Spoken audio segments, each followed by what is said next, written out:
కొడతారు. కొద్ది రోజులు గ్రామంలో ఉండకుండా వెళ్లిపో అంటూ ఇందుకూరుపేట ఎస్ఐ నాగార్జునారెడ్డి బాధితుడు రమేష్ కు హితబోధ చేశారు. ఇది విన్న ఆ బాధితుడు మీడియాను ఆశ్రయించారు. ఇందుకూరుపేట పోలీస్ స్టేషన్ కు వచ్చిన బాధితులకు ఎస్ఐ న్యాయం చేయడం లేదని, ఈ నెల 15వ తేదీన ఎస్పీ గ్రీవెన్స్ డేలో అర్జీ ఇచ్చానని, ఎస్ఐ నా మీద కక్ష పూనారని తెలిపారు. కేసులో ఉన్న నిందితులను నా మీదకు పంపించి ఆ ఎస్ఐ నన్ను కొట్టించారని ఆవేదన చెందారు. వారు కొట్టిన దెబ్బలకు నా ముక్కు పగిలి రక్తస్రావమైంది. అంతేకాకుండా పై దవడ మీద ఉన్న పన్నులు కూడా విరిగి కింద పడింది. మా ఇంటి నుండి కొత్త ఎటు దూరంలో ఉన్న పోలీస్ స్టేషన్ కు నెత్తటి గాయాలతో వెళ్తే స్టేషన్ ఎస్ఐ నాగార్జునారెడ్డి నన్ను ఊరు వదిలి పారిపోమ్మని చెప్పడం విడ్డూరంగా ఉంది. ఇది చూసిన వారు విన్నవారు అసలు వారు రక్షక భటులా లేక రౌడీలా అంటూ ముక్కున వేలేసుకుంటున్నారని తెలిపారు. ఇందుకూరుపేట ఎస్ఐపై ఎస్పీ గ్రీవెన్స్ లో అనేక ఫిర్యాదులు, అనేక వార్తా కథనాలు వెలువెత్తుతున్నాయని తెలిపారు. దీనికి కారణం ఇందుకూరుపేట పోలీస్ స్టేషన్ కు వచ్చిన బాధితులకు న్యాయం జరగకపోవడం వల్లే ఎస్పీ గారిని ఆశ్రయిస్తున్నారని ఆయన తెలిపారు. ఎస్ఐ గారు వ్యవహరిస్తున్న తీరును స్టేషన్ లో ఉన్న సీసీ కెమెరాలు పరిశీలిస్తే నిజానిజాలు బయటపడతాయని ఆయన అన్నారు. నా విషయంపై ఉన్నతాధికారులు పరిశీలించాలని, నా ప్రమేయం లేకుండానే నాకు న్యాయం చేసినట్లు ఎస్పీ గారికి ఎస్ఐ నాగార్జునారెడ్డి తెలియపరచారని ఉన్నట్లు నాకు మెసేజ్ వచ్చిందని అన్నారు. ఇందుకూరుపేట ఎస్ఐ నాగార్జునారెడ్డి వల్ల నాకు ప్రమాదం ఉందని, నన్ను కాపాడాలని మీడియా ముఖంగా జిల్లా ఎస్పీ కలెక్టర్ గారిని వేడుకున్నారు. స్టేషన్కి వెళ్ళి ఎస్ఐ గారికి చెప్తే ఎస్ఐ గారు వచ్చి భర్తను కొడుతున్నారు సార్. మేము వెళ్ళి కంప్లైంట్ ఇస్తే వాళ్ళ మీద చర్యలు తీసుకోలేదు సార్. మేము ఉండి సార్ మేము ఇంట్లో ఉండలేకున్నాము, వాళ్ళ వల్ల మాకు ప్రాణ భయం ఉంది, మిమ్మల్ని ఎవరో చంపేస్తాం మేము ఉండి మిమ్మల్ని వాళ్ళు అంటున్నారని మేము చెప్తే, అయితే ఏం చేయమంటావు వాళ్ళని అని అడుగుతున్నారు సార్ ఎస్ఐ. మేము అక్కడ ఉంటే మమ్మల్ని మా కుటుంబంలో ఎవరో ఒకరిని ఎత్తేస్తారని సార్ వాళ్ళు. అడుగడుగున చెడం బెదిరిస్తున్నారు సార్ వాళ్ళు మమ్మల్ని. వాళ్ళ వల్ల మాకు ప్రాణ భయం ఉంది. ఎస్పీ గారిని కలెక్టర్ గారిని మాకు రక్షణ కల్పిమ్మని మేము వేడుకుంటున్నాం సార్. అక్కడ ఇందుకు పక్కనే గిరిజన కాలనీ. నేను గత 30 సంవత్సరాల నుంచి అక్కడ నివసిస్తున్నాను. అయితే కొద్ది రోజుల నుంచి అనేక సమస్యలు నాకు ఎదురవుతున్నాయి. కారణం ఏంటంటే, మా ఇంటి ముందు గమళ్ళ అమ్మని అని ఒక ఆమె ఇల్లు కొనుక్కుంది. ఆయన కొనుక్కు చదువుకు అందరూ కొనుక్కుంటే ఆమె చేసే ఇల్లీగల్కి మేము కాపురాలు చేసేవాళ్ళం. మేము సమస్యకి మేము హెచ్చరించాము. ఆ హెచ్చరించిన దానికి ఆమె కొందరు తీసుకువచ్చి మా మీద గతంలో దాడి చేయించింది. మా ఇంటి ముందే ఈ విధంగా చేస్తాను. సరే అందుకని మేము ఎస్ఐ గారికి కంప్లైంట్ ఇచ్చాము. అని చేస్తే మీరు ఎస్ఐ మా ఇంటికి వచ్చి మా వాగిట్లో మమ్మల్ని కొట్టే ఎస్ఐ గారు మా మీద కంప్లైంట్ ఇచ్చాడు. ఇది ఎక్కడ సార్ అన్యాయం అనేది ఎస్ఐ గారు వస్తే నా మీద దబాయిస్తాడు.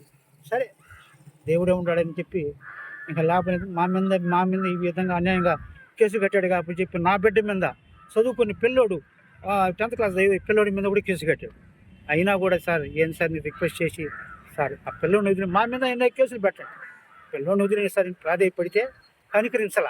అయినా కూడా నేను ఎస్పీ గారికి గ్రీవెన్స్లో విన్నవించాను. గ్రీవెన్స్ విన్నవించి అర్జీ ఇచ్చిన తర్వాత అక్కడ కొన్ని ఛానల్ ఉంటాయి.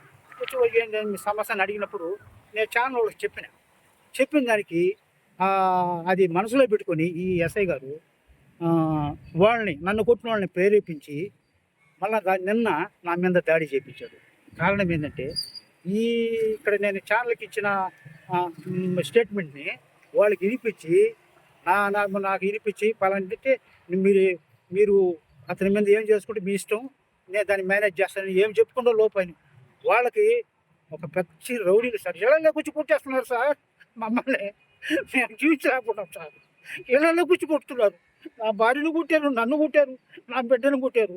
ఈ విధంగా జీవిస్తున్నాం సార్. మమ్మల్ని ఏం ఇవ్వమంటారు సార్? అన్వాహారం లేకుండా ఏదో పరగంపలు కాస్తున్నాం. ఎస్ఐ గారు అంటే వాళ్ళు మళ్ళీ కాసుకొని నిన్న కొట్టారు. మా ఇద్దరు ఇళ్లలో కూర్చి కొడితే పక్కన ఎవిడెన్స్ ఉన్నారు, వాళ్ళు కొట్టపోతున్నాడు ఎస్ఐ గారు. ఏందని ఇదండి? సరే వాళ్ళు సార్ ఈ విధంగా కొట్టారు, నన్ను కొట్టని చెప్పానా? వాళ్ళ మీద యాక్షన్ చేసుకున్నారా? లేదు. లా అండ్ ఆర్డర్ పూర్తిగా విఫలమైపోయింది సార్ ఇందుకూరుపేట మండలంలో. అయితే ఒకటి ఆ ఎస్ఐ మీద చర్య తీసుకోండి సార్. మా ప్రాణాలు రక్షించండి సార్. ఎందుకంటే గూండాన్ని రౌడీలు పెంచి పోషిస్తున్నాడు అతను. లేకుంటే వాళ్ళు కంట్రోల్ చేయాలంటే వాళ్ళు కంట్రోల్ చేయొచ్చు. కంట్రోల్ చేయలేక ఇళ్లలోకి వచ్చే పరిస్థితి, మా భార్య బిడ్డల బతుకు మినుకు జీవిస్తున్నాం సార్. మా పరిస్థితి ఇప్పుడు కూడి నీళ్ళు లేకుండా అలాడుతున్నాం సార్. ప్రపంచంలో మేము ఇల్లు వదిలేసి ఇక్కడ 2 రోజులు జీవిస్తున్నాం సార్. నాకు ఒక ఎస్పీ గారైనా అధికారులైనా వినవించి మాకు ప్రాణరక్ష కలిగించండి సార్. ఈ రౌడీల నుంచి బారి నుంచి కాపాడండి సార్. ఇల్లు వదిలి ఎందుకు వచ్చారు? ఇల్లు వదిలి ఎస్ఐ గారు మీరు ఉండండి, మీకు లక్ష్యం నాకు లక్ష్యం లేదు అడిగితే మీరు 4 వేలు అడిగిపోండి, అవతల కూలి అయిపోద్ది అంటే కూలి అయిపోయింది. మరి తప్పులు చేసి మమ్మల్ని గుట్టి మమ్మల్ని ఏం చేస్తే మేము కూలి అయిపోయింది సార్. మీరు అంటే అంతే, నువ్వు ఛానల్కి ఎందుకు ఇచ్చావు, ఛానల్కి ఇచ్చా నీకు పనిష్మెంట్ ఇస్తే ఛానల్కి నువ్వు ఎందుకు స్టేట్మెంట్ ఇస్తావు, స్టేట్మెంట్ మాకు చెప్పాలి, నువ్వు ఛానల్కి తీసుకో, దానికి పనిష్మెంట్ అనుభవించు అని నన్ను భయపించాడు సార్. ఈ విధంగా ఎవరున్నారు నాకు, నేను నిరుపేదవాడిని, నాదిని సార్, నన్ను కాపాడండి సార్. ఊళ్ళో పెద్ద మనుషులు చెప్పలేదా? పెద్ద మనుషులు చెప్పాను సార్, ఆ ఎస్ఐ గారు వినటం లేదు సార్. అన్నీ పెద్ద మనుషులు చెప్పాను, నువ్వు గ్రామ అధికారులకు చెప్పాను, అందరికీ చెప్పాను సార్. ఎస్ఐ గారికి ఎస్ఐ గారికి అందరికి చెప్పినా నేను మోనార్కలాగా జీవిస్తున్నాడు సార్ ఆయన. అదే సార్ పరిస్థితి, నన్ను కాపాడండి సార్. ఎస్పీ గారు ఈ పరిస్థితి సంపూర్ణంగా ఈ నిమ్మగరి విషయాలను జరిపించి అతను సీసీ కెమెరా ఇచ్చి ఎంక్వైరీ చేసి మా తప్పుంటే మమ్మల్ని శిక్షించండి అని చెప్పి అధికారులు వేడుకుంటున్నాను సార్. ఎస్పీ గారిని ముఖ్యంగా వేడుకుంటున్నాను సార్. గమ్మళ్ళ అమ్మని, ఆ అమ్మని ఆయన భర్త రమేష్, రెండోది సోదింబాక ఆజ్యశయ, సోదింబాక రవి, ఈ సోదింబాక వాళ్ళ ఫ్యామిలీ మొత్తం సార్ 5గురు, అమ్మని వాళ్ళకి వీళ్ళిద్దరు మొత్తం కలిసి 7 మంది సార్. ఈ 7 మంది మా మీద గతంలో దాడి చేశారు. అయితే నిన్న మాత్రం 5 మంది చేశారు.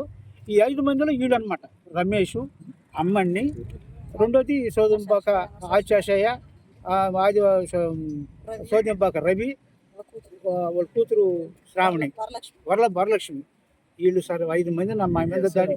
నేను నన్ను ఒక్కడే పడేసి ఇండ్లలోకి పోయి దాంకున్నా కూడా తలుపులు బాగా నెట్టేసి కొట్టారు సార్.